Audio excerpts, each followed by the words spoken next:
16. The Last of Man. 1. Sentence of Death. Ours has been essentially a philosophical age, in fact the supreme age of philosophy. But a great practical problem has also concerned us.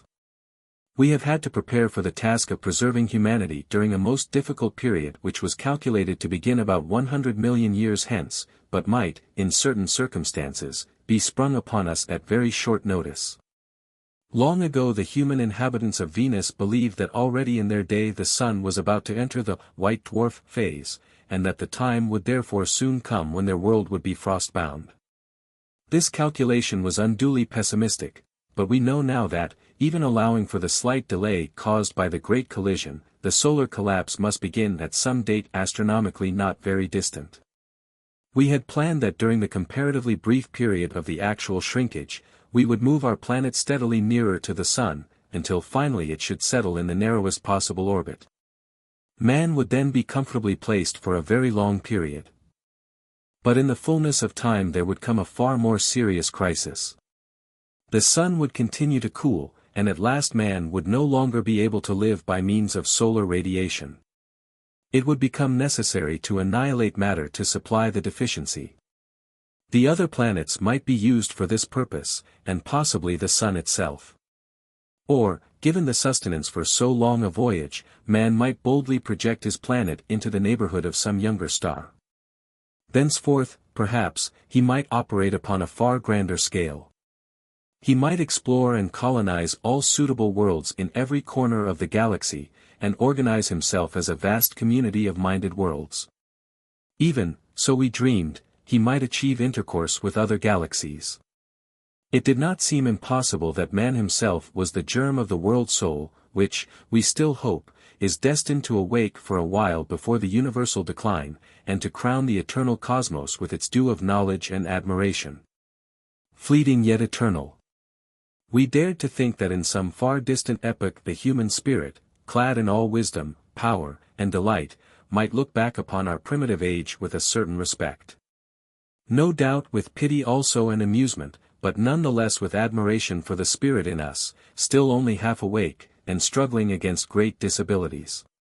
In such a mood, half pity, half admiration, we ourselves look back upon the primitive mankind's. Our prospect has now suddenly and completely changed, for astronomers have made a startling discovery, which assigns to man a speedy end. His existence has ever been precarious. At any stage of his career he might easily have been exterminated by some slight alteration of his chemical environment, by a more than usually malignant microbe, by a radical change of climate, or by the manifold effects of his own folly. Twice already he has been almost destroyed by astronomical events. How easily might it happen that the solar system, now rushing through a somewhat more crowded region of the galaxy, should become entangled with, or actually strike, a major astronomical body, and be destroyed. But fate, as it turns out, has a more surprising end in store for man. Not long ago an unexpected alteration was observed to be taking place in a near star. Through no discoverable cause, it began to change from white to violet and increase in brightness. Already it has attained such extravagant brilliance that, though its actual disk remains a mere point in our sky, its dazzling purple radiance illuminates our nocturnal landscapes with hideous beauty. Our astronomers have ascertained that this is no ordinary nova, that it is not one of those stars addicted to paroxysms of brilliance. It is something unprecedented, a normal star suffering from a unique disease, a fantastic acceleration of its vital process, a riotous squandering of the energy which should have remained locked within its substance for eons. At the present rate it will be reduced either to an inert cinder or to actual annihilation in a few thousand years. This extraordinary event may possibly have been produced by unwise tamperings on the part of intelligent beings in the star's neighborhood. But, indeed, since all matter at very high temperature is in a state of unstable equilibrium, the cause may have been merely some conjunction of natural circumstances. The event was first regarded simply as an intriguing spectacle. But further study roused a more serious interest. Our own planet, and therefore the Sun also, was suffering a continuous and increasing bombardment of ethereal vibrations, most of which were of incredibly high frequency, and of unknown potentiality. What would be their effect upon the Sun? After some centuries, certain astronomical bodies in the neighborhood of the deranged star were seen to be infected with its disorder. Their fever increased the splendor of our night sky, but it also confirmed our fears.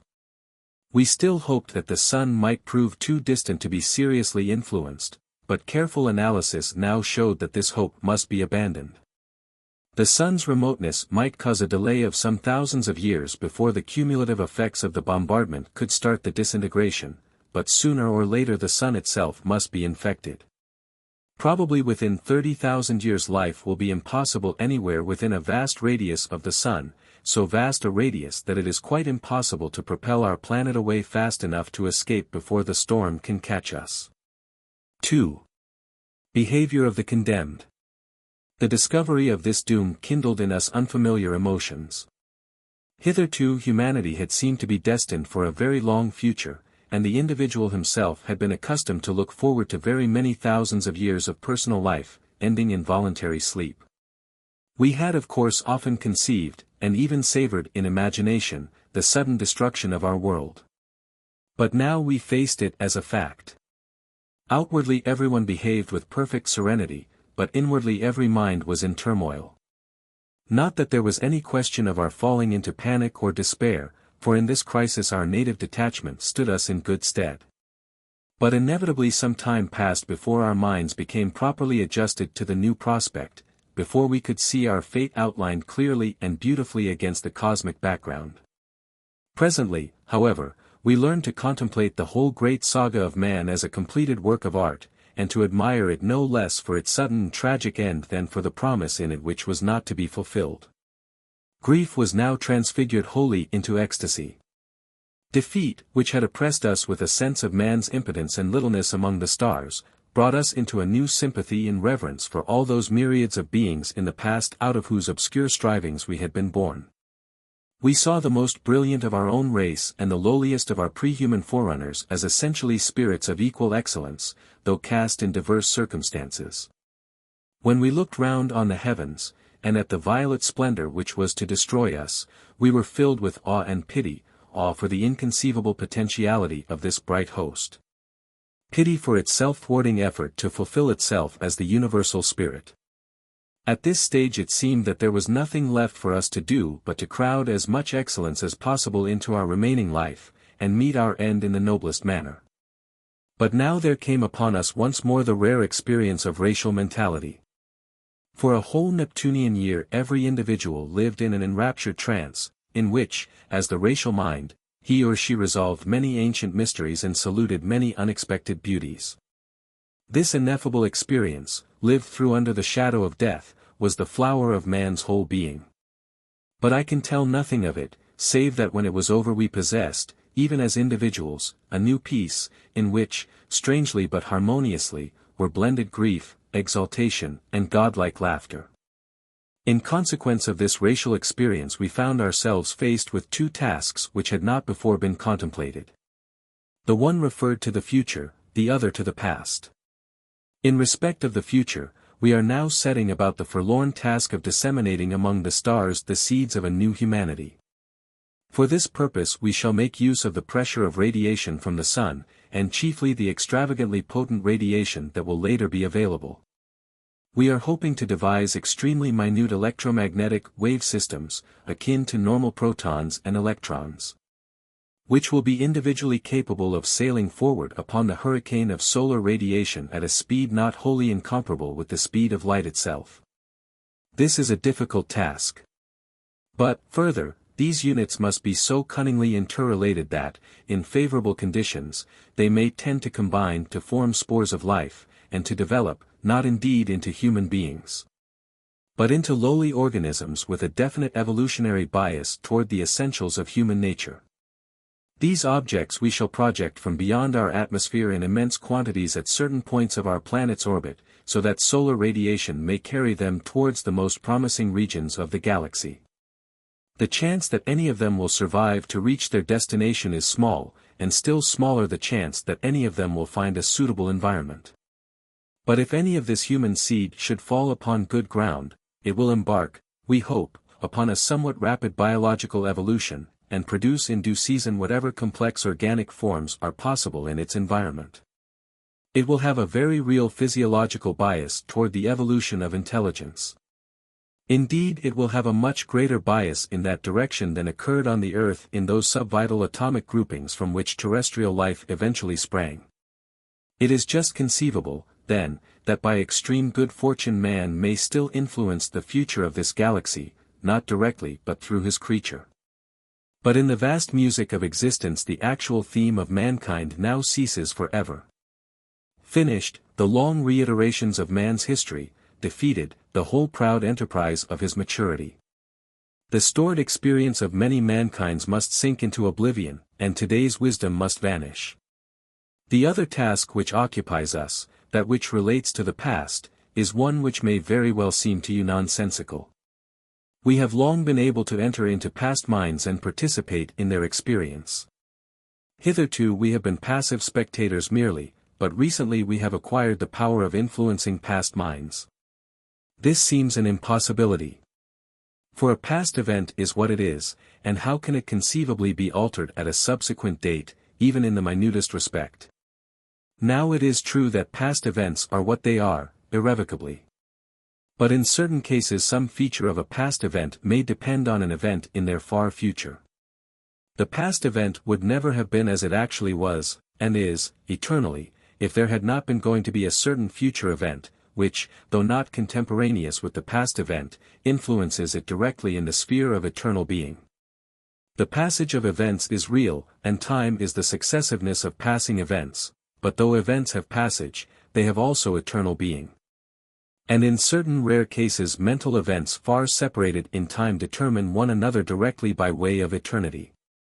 Our own minds have often been profoundly influenced by direct inspection of past minds. And now we find that certain events of certain past minds are determined by present events in our own present minds. No doubt there are some mental events which are what they are by virtue of mental past processes which we shall perform but have not yet performed. Our historians and psychologists, engaged on direct inspection of past minds, had often complained of certain singular points in past minds, where the ordinary laws of psychology failed to give a full explanation of the course of mental events. Where, in fact, some wholly unknown influence seemed to be at work. Later it was found that, in some cases at least, this disturbance of the ordinary principles of psychology corresponded with certain thoughts or desires in the mind of the observer, living in our own age. Of course, only such matters as could have significance to the past mind could influence it at all. Thoughts and desires of ours which have no meaning to the particular past individual fail to enter into his experience. New ideas and new values are only to be introduced by arranging familiar matter so that it may gain a new significance. Nevertheless we now found ourselves in possession of an amazing power of communicating with the past, and contributing to its thought and action, though of course we could not alter it. But, it may be asked, what if, in respect of a particular singularity, in some past mind, we do not, after all, choose to provide the necessary influence to account for it? The question is meaningless. There is no possibility that we should not choose to influence those past minds which are, as a matter of fact, dependent on our influence. For it is in the sphere of eternity, wherein alone we meet past minds, that we really make this free choice. And in the sphere of time, though the choosing has relations with our modern age, and may be said to occur in that age, it also had relations with the past mind, and may be said to have occurred also long ago. There are in some past mind singularities which are not the product of any influence that we have exerted today. Some of these singularities, no doubt, we shall ourselves produce on some occasion before our destruction.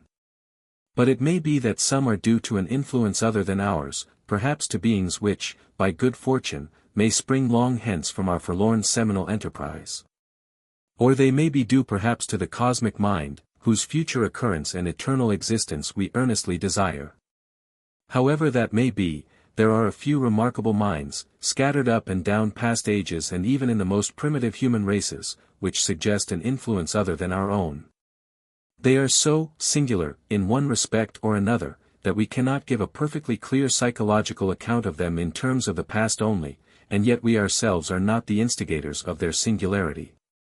Your Jesus, your Socrates, your Gautama, show traces of this uniqueness. But the most original of all were too eccentric to have any influence on their contemporaries.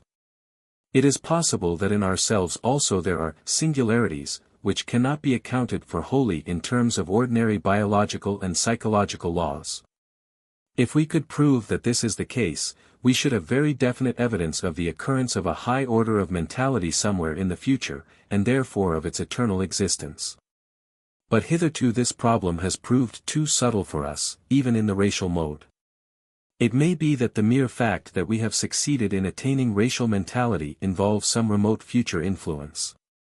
It is even conceivable that every creative advance that any mind has ever made involves unwitting cooperation with the cosmic mind which, perhaps, will awake at some date before the end.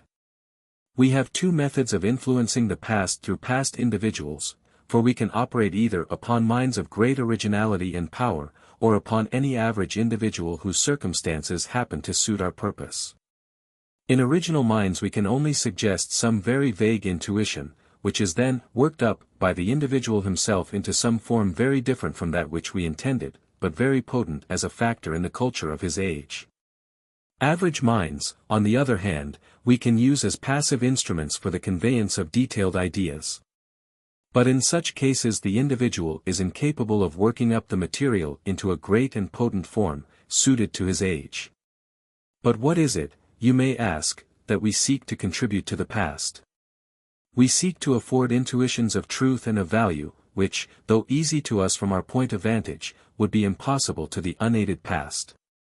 We seek to help the past to make the best of itself, just as one man may help another. We seek to direct the attention of past individuals and past races to truths and beauties which, though implicit in their experience, would otherwise be overlooked. We seek to do this for two reasons. Entering into past minds, we become perfectly acquainted with them, and cannot but love them, and so we desire to help them. By influencing selected individuals, we seek to influence indirectly great multitudes. But our second motive is very different.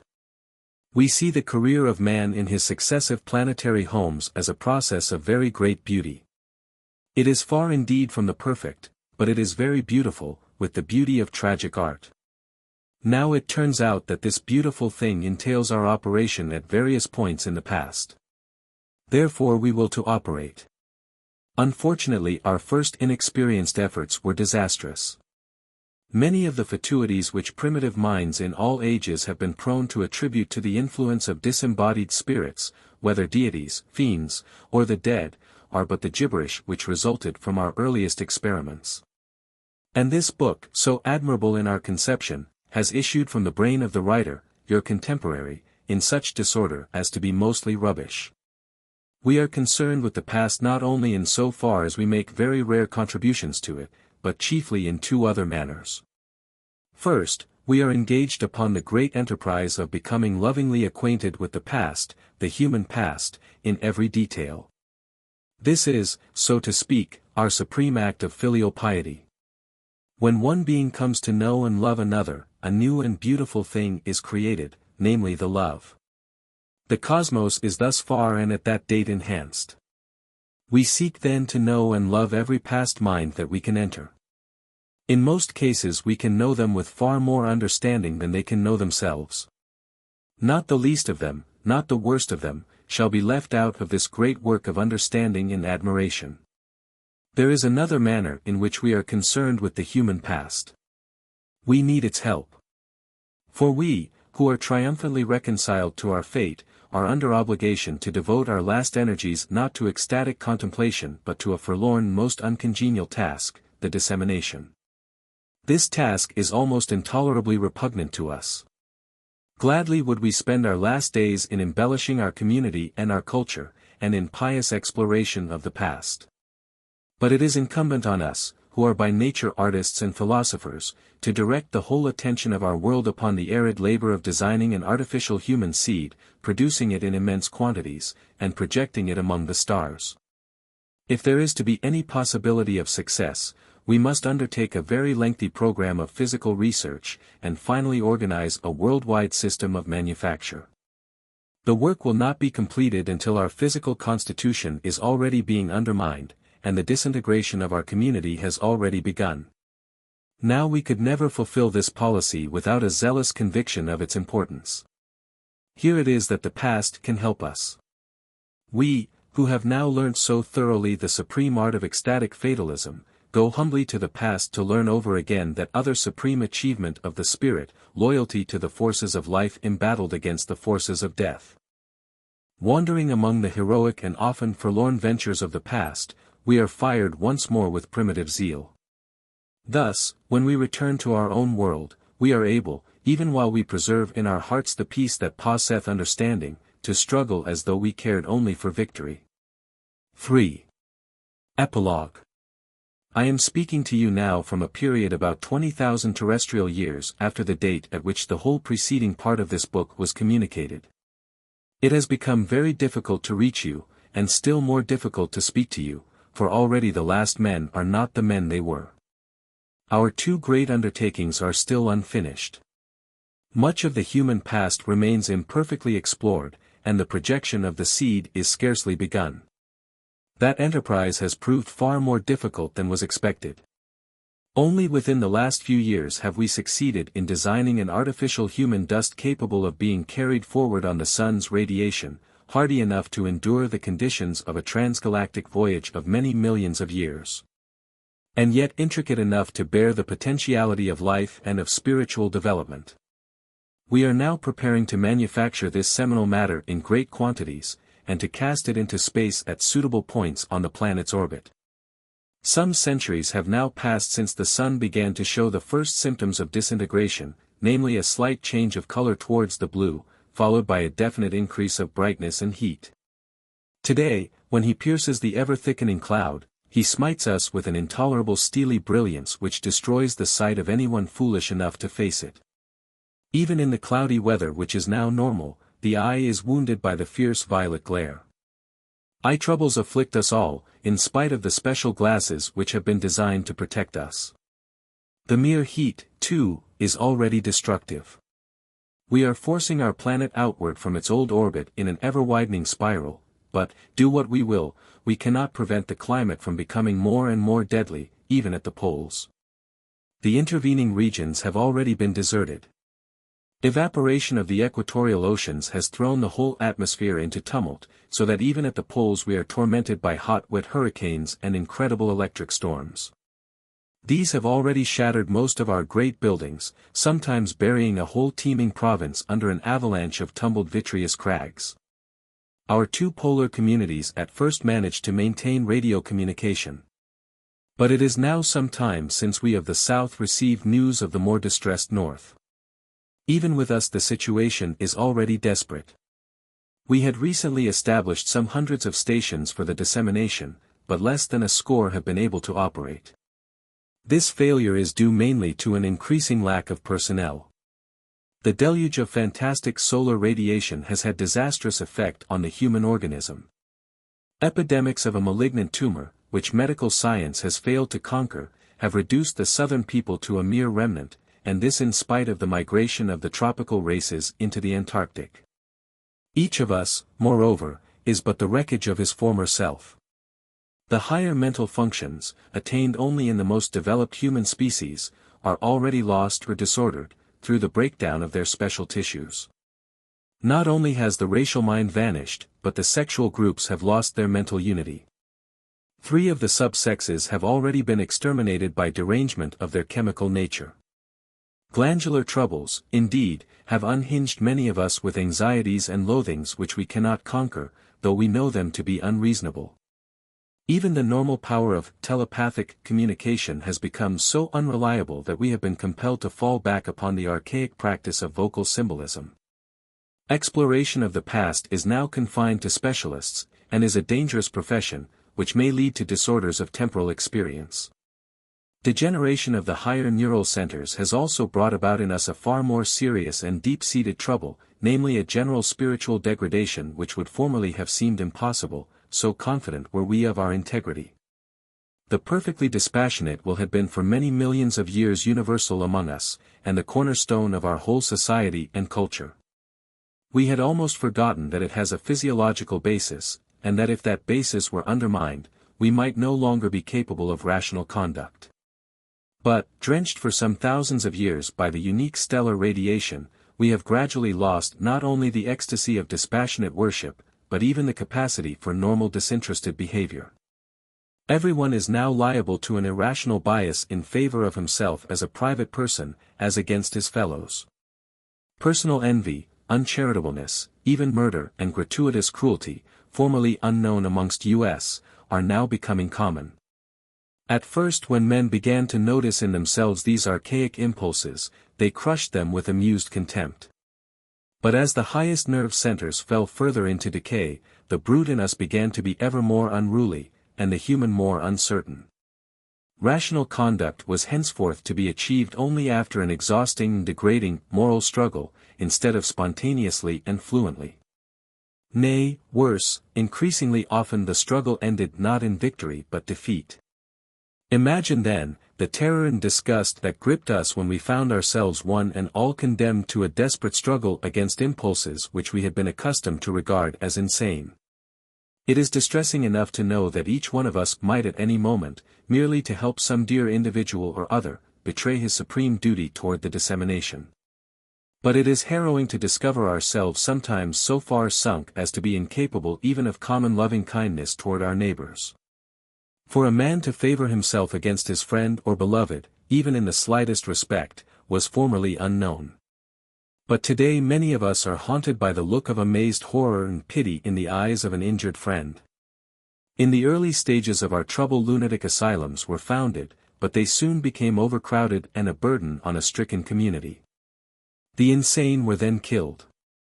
But it became clear that by former standards we were all insane. No man now can trust himself to behave reasonably. And, of course, we cannot trust each other. Partly through the prevalent irrationality of desire, and partly through the misunderstandings which have come with the loss of telepathic communication, we have been plunged into all manner of discords. A political constitution and system of laws had to be devised, but they seem to have increased our troubles. Order of a kind is maintained by an overworked police force. But this is in the hands of the professional organizers, who have now all the vices of bureaucracy. It was largely through their folly that two of the Antarctic nations broke into social revolution, and are now preparing to meet the armament which an insane world government is devising for their destruction. Meanwhile, through the breakdown of the economic order, and the impossibility of reaching the food factories on Jupiter, starvation is added to our troubles. And has afforded to certain ingenious lunatics the opportunity of trading at the expense of others.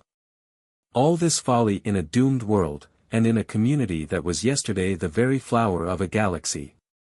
Those of us who still care for the life of the spirit are tempted to regret that mankind did not choose decent suicide before ever the putrescence began.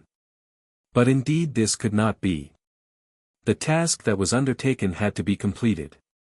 For the scattering of the seed has come to be for every one of us the supreme religious duty. Even those who continually sin against it recognize this as the last office of man. It was for this that we outstayed our time, and must watch ourselves decline from spiritual estate into that brutishness from which man has so seldom freed himself. Yet why do we persist in the forlorn effort? Even if by good luck the seed should take root somewhere and thrive, there will surely come an end to its adventure, if not swiftly in fire, then in the ultimate battle of life against encroaching frost. Our labor will at best sow for death an ampler harvest. There seems no rational defense of it, unless it be rational to carry out blindly a purpose conceived in a former and more enlightened state. But we cannot feel sure that we really were more enlightened. We look back now at our former selves, with wonder, but also with incomprehension and misgiving. We try to recall the glory that seemed to be revealed to each of us in the racial mind, but we remember almost nothing of it. We cannot rise even to that more homely beatitude which was once within the reach of the unaided individual, that serenity which, it seemed, should be the spirit's answer to every tragic event. It is gone from us. It is not only impossible but inconceivable. We now see our private distresses and the public calamity as merely hideous. That after so long a struggle into maturity man should be roasted alive like a trapped mouse, for the entertainment of a lunatic.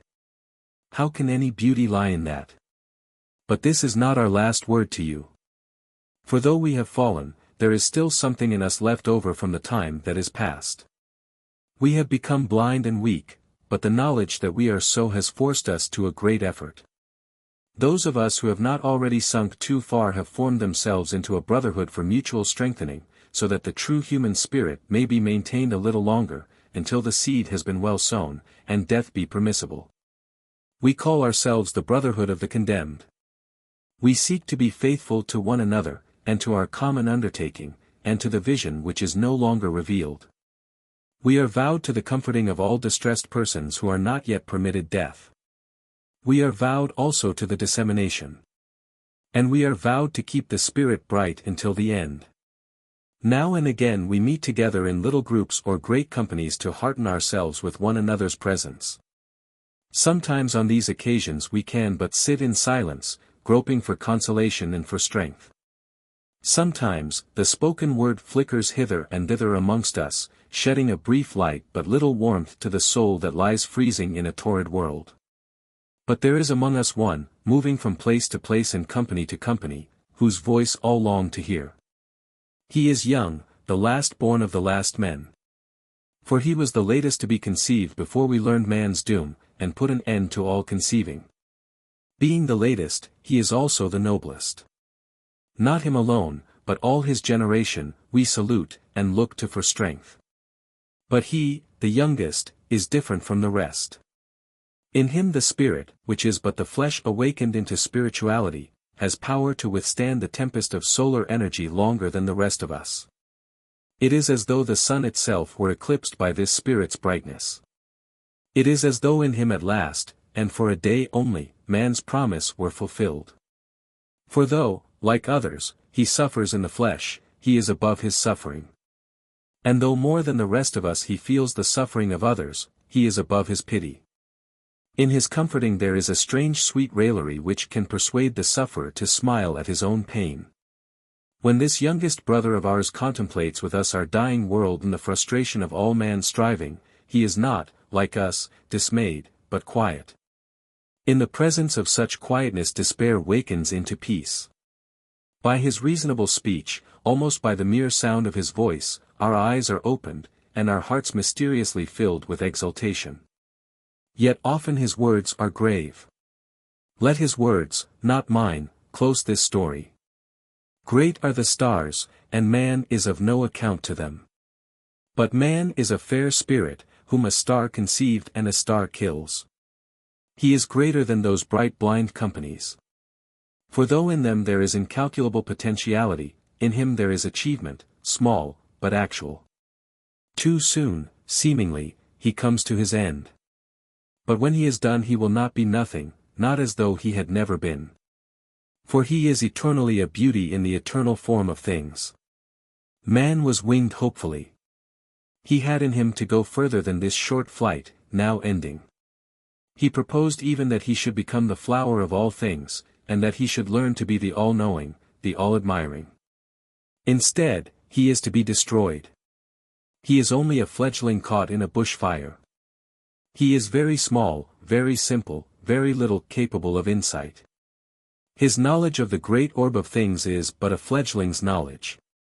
His admiration is a nestling's admiration for the things kindly to his own small nature. He delights only in food and the food-announcing call. The music of the spheres passes over him, through him, and is not heard. Yet it has used him. And now it uses his destruction. Great, and terrible, and very beautiful is the whole. And for man the best is that the whole should use him. But does it really use him? Is the beauty of the whole really enhanced by our agony? And is the whole really beautiful? And what is beauty? Throughout all his existence man has been striving to hear the music of the spheres, and has seemed to himself once and again to catch some phrase of it, or even a hint of the whole form of it. Yet he can never be sure that he has truly heard it, nor even that there is any such perfect music at all to be heard. Inevitably so, for if it exists, it is not for him in his littleness. But one thing is certain.